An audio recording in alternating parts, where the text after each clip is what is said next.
ఎవరైనా సరే జీవితంలో విజయం సాధించాను అని భావించకూడదు అనేది నా ఆకాంక్ష.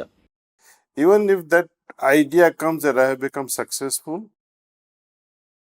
మీకు ఆ భావన కలిగినప్పుడు పట్టించుకోకుండా ఉండండి. విజయానికి ఇంకా ఎన్నో మైళ్ళు ప్రయాణించాలి అని భావించండి.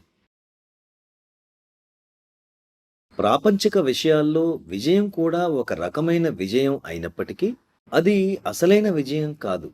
మంచి స్కూల్లో చదివి, మంచి మార్కులతో ఉత్తీర్ణత పొందటం ఒక విధమైన విజయం.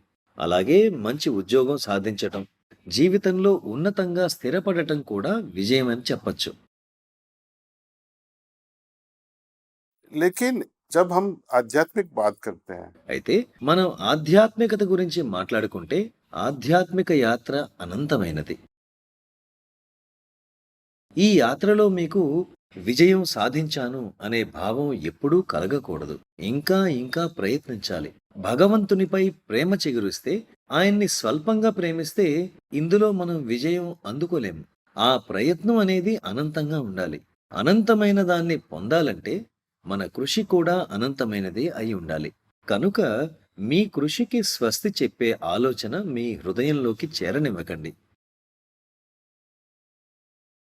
नहीं तो उसको बोलते हैं हम पहुंच गए ऐसा लगेगा। లేదంటే మనకు విజయం లభించిందని మనసుకి అనిపిస్తే ఇక తదుపరి ముందుకు సాగే ప్రయత్నం నిలిపివేస్తుంది. और जो रिटायरमेंट का ख्याल है ना वो कभी रखना ही मत। ఈ రిటైర్మెంట్ అనే ఆలోచనను మీలోకి రానివ్వకండి. ఎవ్వరూ జీవితంలో ఎప్పటికీ రిటైర్ అవ్వకూడదు. ఏదో ఒక పని, ఏదో ఒకటి చేస్తూ ఉండాలి.